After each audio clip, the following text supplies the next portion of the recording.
Hi, this is Kevin Baumer, CML Deputy Director, and welcome to the February 8th edition of the CML Statehouse Report. Lots of things going on and a lengthier report today, so I'll jump right into it. A few bills that I am tracking.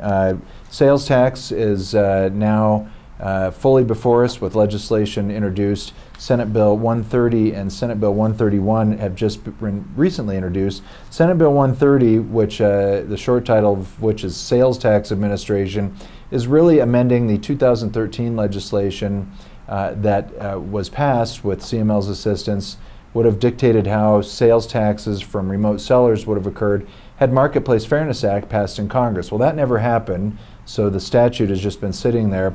This bill amends that statute, but does so in a way that we don't really think is appropriate in the post-Wayfair decision world.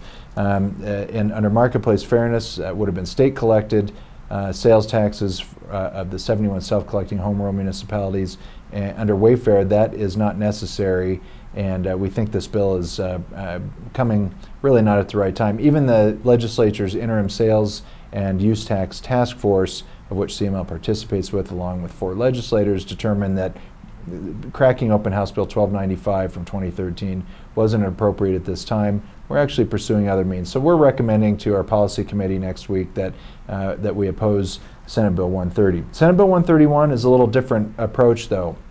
There's a lot of reaction among businesses in Colorado, negative, to the Department of Revenue's rulemaking that was going to require destination sourcing for sales taxes. This doesn't involve home rule municipalities because the state of Colorado doesn't do any self-collection for the 71 anyway that self-collect, but it does impact the entities for who the state does collect, and that would be statutory municipalities, counties, 24 non-self-collecting home rule municipalities, and a handful of special districts with sales tax.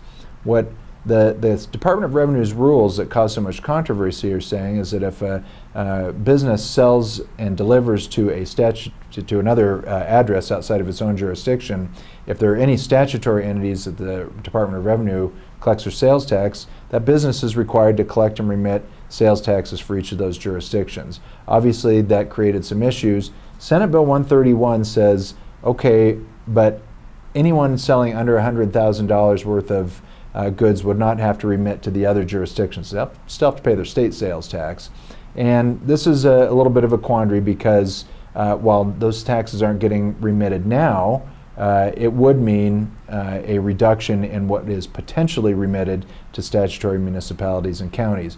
However, if it's truly de minimis, this may be an opportunity to protect small business a little bit.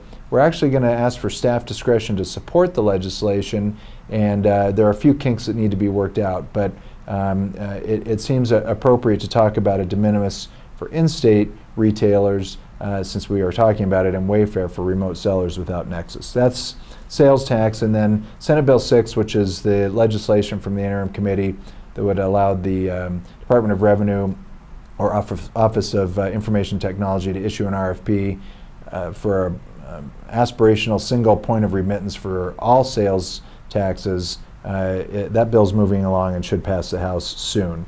I talked a little bit about unclaimed property in previous Statehouse reports. The one that we were opposed to, House Bill 1018, that would have eliminated the local government opt-out from the State Unclaimed Property Act, that was postponed indefinitely in House Transportation and Local Government this week, so that's off the table. But Senate Bill 88, which repeals and reenacts the entire Unclaimed Property Act and currently doesn't have that local opt-out language, we don't have a position on because we're working with the sponsors.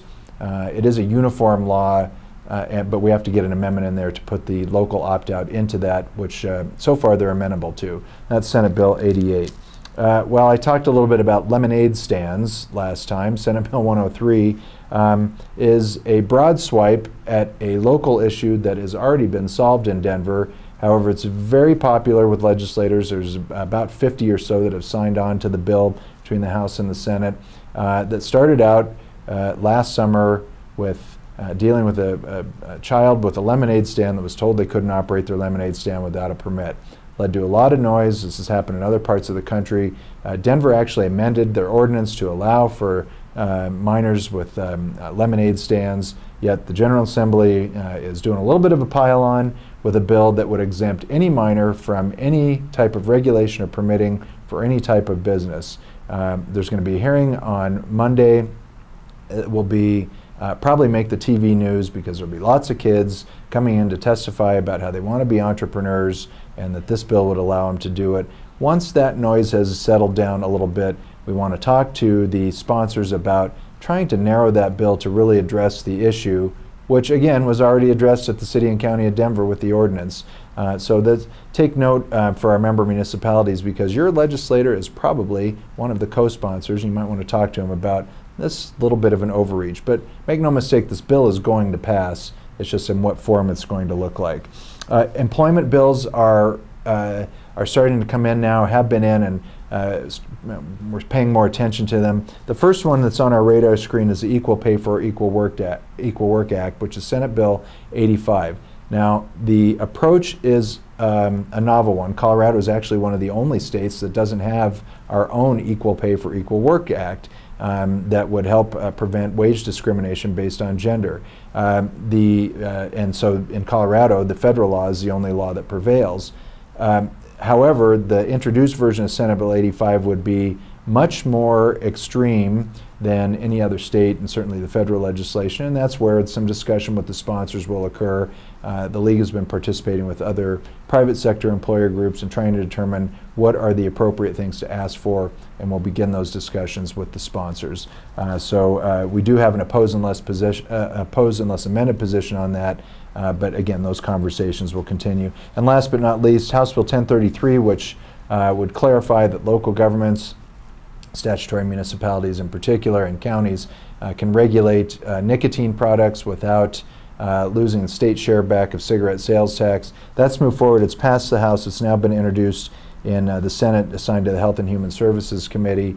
The taxation is clarified, as well as equally applies to statutory municipalities and counties. The league's in a monitor position on the bill. It's tied to being part of the cigarette sales tax shareback deal from 4 decades ago, but this bill is positive and moving in the right direction.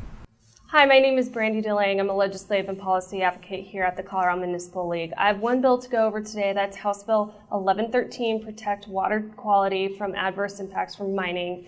What this bill does is require that new reclamation and amended permits for mining operations clearly identify an end date for water quality treatment. And then in addition to this, the bill also eliminates the ability for mining operations to self-bond. This is actually already a current practice that the division does.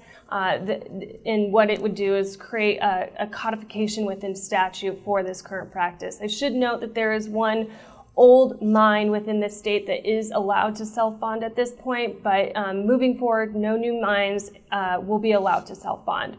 CML did testify in support of this bill, along with several other local government officials from across the state, but especially from Durango, Gunnison County, San Miguel County, and a few others. The bill passed out of the House Rural Affairs Committee on a 7-4 vote, and then also went to the House floor and passed by a fairly wide margin, which was a 44-19 vote. We'll see it stop over in the Senate next, and we'll keep you updated as more develops. Good afternoon. This is Morgan Cullen with CML. Another week down at the Capitol. First bill I want to talk to you about is a piece of CML-initiated legislation, House Bill 1084. The legislation has to do with notification to property owners of a urban renewal blight designation.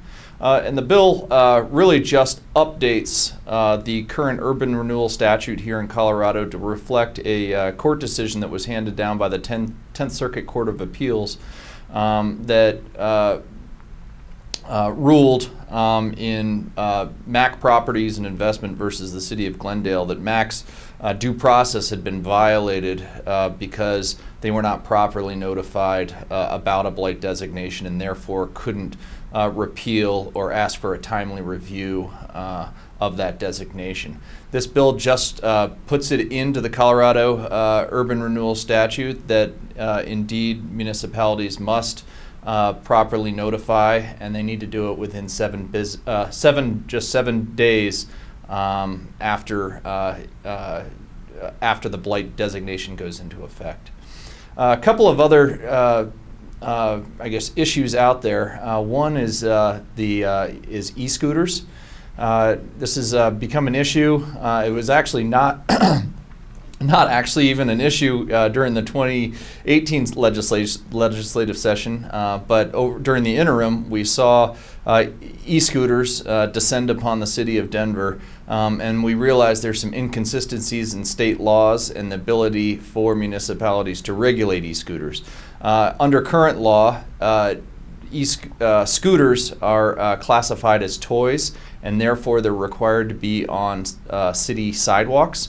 However, when the law was originally passed, nobody could have possibly contemplated the fact that e-scooters would be used as really legitimate sources of multimodal last mile transportation. So the legislation aims to update existing state statute, and CML is going to be looking at ways to provide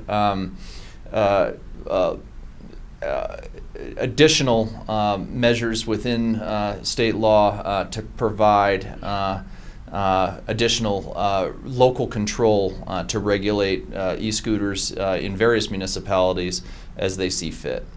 And then finally, just wanted to give a quick update on plastics and the use of single-use plastics or the lack thereof.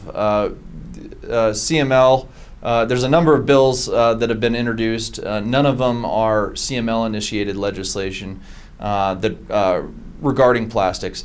However, the CML Policy Committee and our board approved CML-initiated legislation to remove the preemption language right now in state law that preempts local governments from prohibiting the prohibition of single-use plastic products. So there are a lot of bills out there right now, or a couple of bills out there right now. We may see some more, but really that's the position that CML is taking. We haven't introduced any legislation, but we'll be supporting legislation that actually removes that statutory preemption and allows municipalities across the state to be able to prohibit plastic products in a way that's consistent with their own long-term goals and values. Hi, this is Megan Dollar, Legislative and Policy Advocate with the Colorado Municipal League. I want to talk about a couple of pieces of legislation this week. The first one being Senate Bill 1. Senate Bill 1 is a bill that CML supports. What it does is expand a current medication-assisted treatment program. It's a pilot program at the state level. Right now the program serves Routt and Pueblo counties, and this bill actually expands the program to get medication-assisted treatment in the surrounding counties in the San Luis Valley. It also expands the funding for the program. Medication-assisted treatment is a really large part of fighting the opioid and opiate crisis here in Colorado, and is a huge tool. And that is why CML is supporting that piece of legislation. The bill was heard in the Senate Health and Human Services Committee yesterday, and CML support was mentioned to the committee. We do want to thank President Leroy Garcia from Pueblo for his leadership on this really important issue. For those of you following the Colorado Right to Rest Act, also known as House Bill 1096, this year's version will be heard in the Transportation and Local Government Committee on February 26th. I do want to mention, though, that I have confirmed with the House sponsor that bill will be, that he will be asking the committee to postpone that bill indefinitely without a committee hearing. And thanks again for joining us this week. We look forward to seeing those of our members that are coming to the CML Legislative Workshop. It's going to be a great lineup, and Governor will be there. It'll be a happy Valentine's Day for all. And to state legislators that might be watching, if you haven't RSVP'd for the reception that's right after, we hope to see you there. Have a great week.